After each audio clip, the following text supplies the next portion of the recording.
Welcome back, ladies and gentlemen, to another episode of Jamin's Daily. Today, we're going to review a low-budget 1980s movie that I streamed for free on my Samsung TV. How do you like that? We're going to get straight into it. The title of the movie is Necropolis. Shot in 1987. This movie is 1 hour and 16 minutes long, and it's categorized as horror comedy. And so I was looking, when I decided to do this, I told y'all I was going to do a movie review. And I was like, I can watch any movie I want. And then I was thinking, well, let's do something a little different. Let's review some low, and when I say low budget, guys, I have a feeling when I watched this yesterday, so I'm on the Samsung TV, I'm streaming it for free here in my office, and they got all these movies that you can pay for, then they got these other movies that you don't have to. And so I was looking through these low budget, and I was trying to find a 1980s movie. So I came across this one, Necropolis. They have these the thumbnails, the movie poster. So it's hard to tell just by looking at it how low budget it's actually going to be. But when I started it was literally like the film was like kind of shaking. It looked like it was shot on a V8, like one of those gigantic camcorders from the 80s. All right. It was low budget.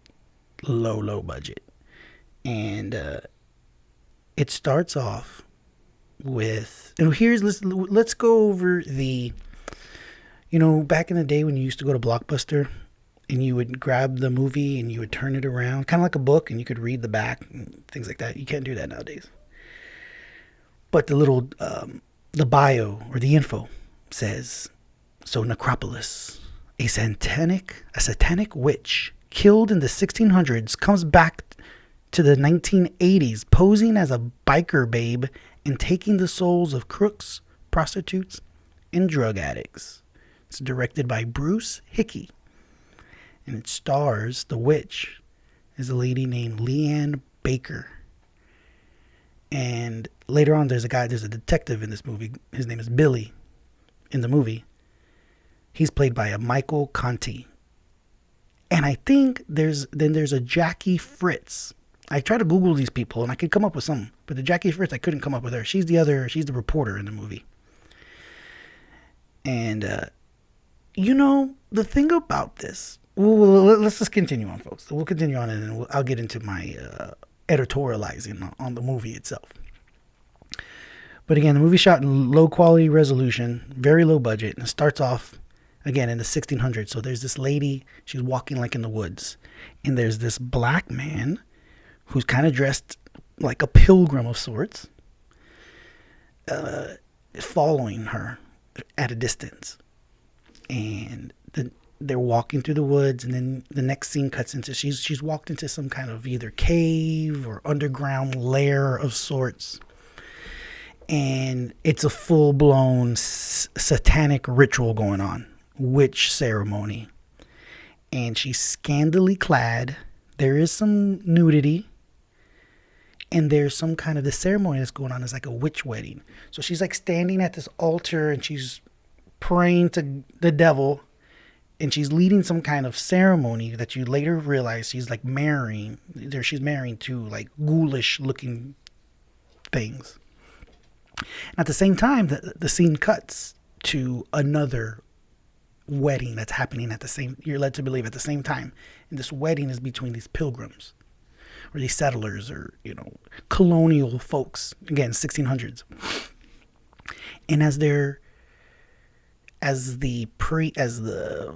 getting married, these pilgrims, something happens. Let me look at my notes here. What the heck?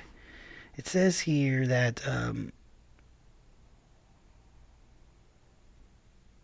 the bride is kidnapped. Oh, so this is what happens. Now I remember, folks.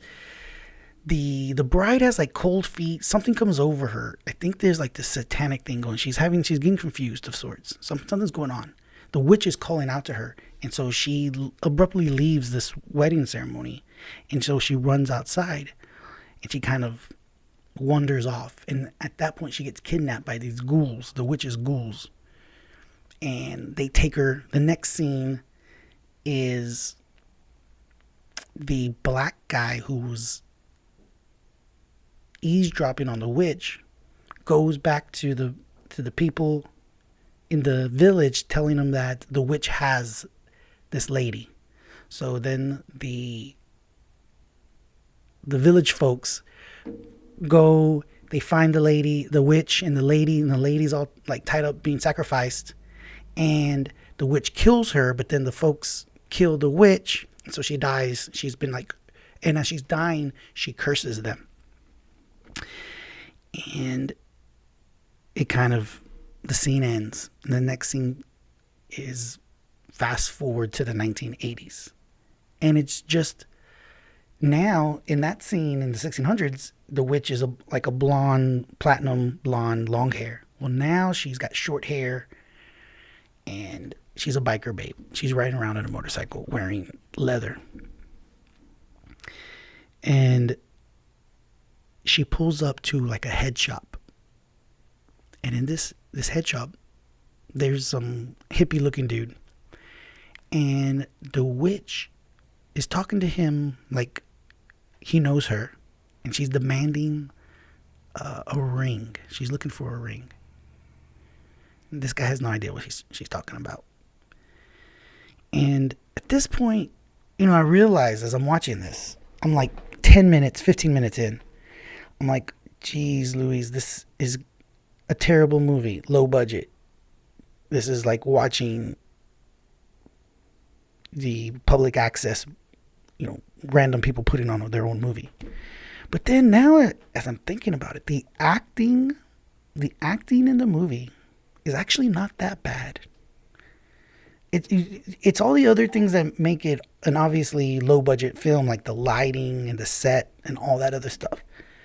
But the acting is actually pretty decent. And so this witch is demanding this ring. The guy doesn't have it. She goes up to him and she kills him by making this like loud sound in his mind, right? So he starts hearing something in it. Low budget graphics and special effects. Blood comes out of his ears, and he also like oozes this stuff. You don't know what it is until later, but he's oozing. Again, 80 special effects going, so you can imagine. So she kills him, and the scene cuts to a runaway, like a center, community center.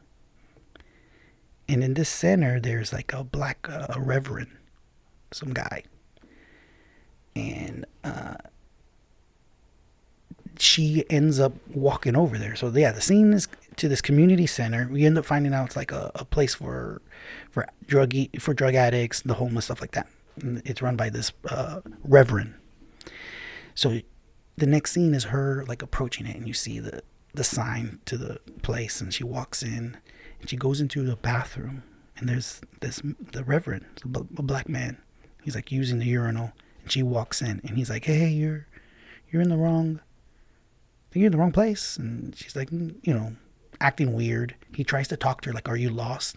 And she puts on an act like she's a runaway, and she's scared. So he's trying to help her, and she's kind of resisting, and he pulls out a cross because he's like a reverend, right? He pulls out a cross, and it repels her. It's like part of the movie because she's obviously a witch.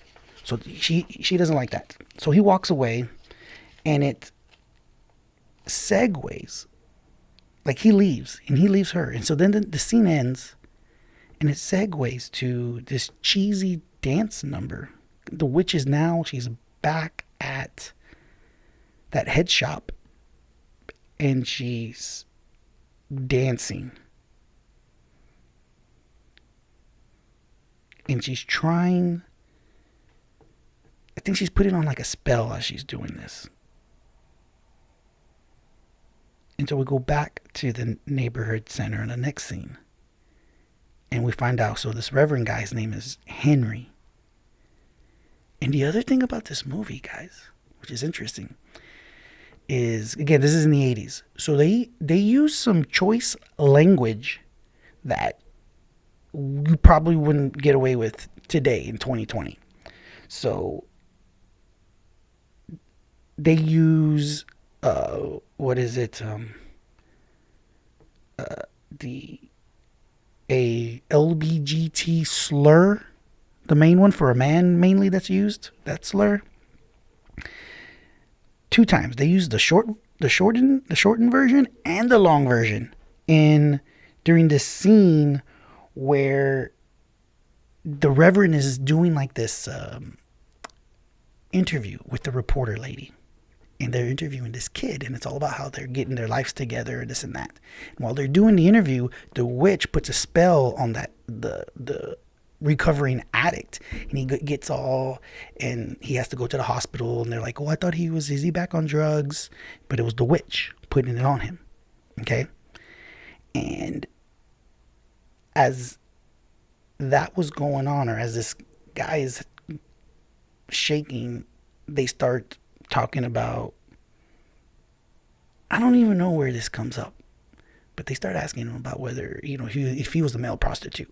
Oh, that's what it was. He's telling them that he was a male prostitute, but he ain't no, etc., etc. Anyways, the witch enters the neighborhood center, and there's this the music. That's the other thing about this low budget film, is that you hear the music more, because there's not a lot of things to catch your eye. So now, especially because I'm trying to review this, I'm listening to the music, the score. It's like the same track that 80s porn videos were using too. I'm sure it's like the same catalog that they could use for free or something, because it's nothing special, folks. Okay, this whole movie, there's nothing special about it. This witch, she's a blonde young girl. She probably can't be but in her 20s. She has a Cindy Crawford mole on right here on her lip, and she's attractive, and she's a pretty good actress. And I was looking her up, this Leanne Baker, and she was in she was in 3 low budget films in the 80s, like in 86 and 87. She was in 3 of them. So I may have to I may catch the other 2, see what's up. There's a lot of organs. So if you've ever seen like Friday the 13th, when Jason, in all these horror movies, there's always the heavy use of organs. Dun, dun, same goes for this movie. And so she walks into this. So they're doing the interview. The reporter's there. The Reverend's there. This druggie is there. And they all leave. And so the only person that's there is some guy who also works there. And the witch shows up. She seduces him and makes him cut his wrists. And then again, this ooze comes out. Later on, you find out that it's ectoplasma. You're like, what the heck is ectoplasma? Some kind of like mana for demons. Okay? And I'm realizing, as we're 13, almost 14 minutes into this movie is terrible. And I'm probably putting people to sleep going over it. I still have 3 more pages of notes on this movie. And I did watch the whole thing. And I realized if I go over all of these detail by detail, this is going to be a 45-minute video. And I don't think anybody's really interested about this movie. But I could be wrong. Let me know if you want to know more about Necropolis. Because I've just barely given you a little bit of the details. We're only like 20 minutes into this movie. Because after that, she goes on to kill other people, seducing them. It's the same themes. So this witch uses sex. She uses her sex appeal on these men to kill them. One of the shady things, not so what we would say, some of the things that make this movie problematic now in 2020 is the victims are all like people who have problems, you know, drug addict, prostitute, kind of like punk rockers, you know, the rebel crowd of sorts. And that's not right. You know, these are people too. Why is she preying upon them? Why is she preying upon the well-heeled and educated and rich? I don't know. It's not right. Those make better villains in 2020.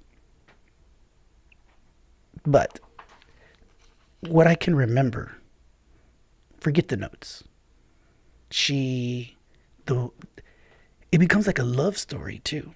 So Billy, the detective, starts trying to mac with what's her name? The reporter lady, who's played by a British. She's got a British accent. And she wants, you know, she's trying to get the story. So she's trying to tag along with the detective. We have multiple homicides. They're finding this strange oozing stuff on the victims. Later you find out, because we're going to wrap this up, 20-minute video. This ectoplasma, there's a scene, guys, where she's back in her lair.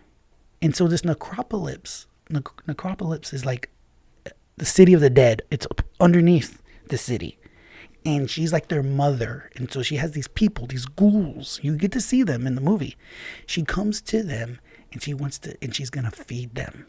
And in this scene, you have this low budget special effects of her breast. And all of a sudden, it like metamorphosis into multiple. It's like a dog now. She's got like multiple teats. And she's calling out to these ghouls, the people of the underground, and they're walking towards her, and she starts to feed them this ectoplasm, right? Ectoplasma that she's been stealing. So when she steals the souls of these people, these humans above ground, she takes their ectoplasma, and then she's using it to feed the ghouls underground. It's a very odd scene. I can't get it out. Now I'm trying to get it out of my mind, to be honest. But it was one of the more B-level budget moments of the movie. And the more kind of memorable, I guess. Hate to say. But long story short, while she's doing that, the detectives find her and they kill some of the ghouls, and they kill her. And the way it kind of ends in a twist is that, okay, so she's dead. And as she's dying, there's like this scene, low budget, fiery building scene. And you can see like her hand, just severed hand with the ring, this magic ring that she's been looking for, right? The devil's ring. And the next scene cuts to Billy and this reporter. Now they're back at their house, at an apartment, having dinner. You know, they're lovers now, right? Literally, because at the end of the scene is Billy, he's in the shower.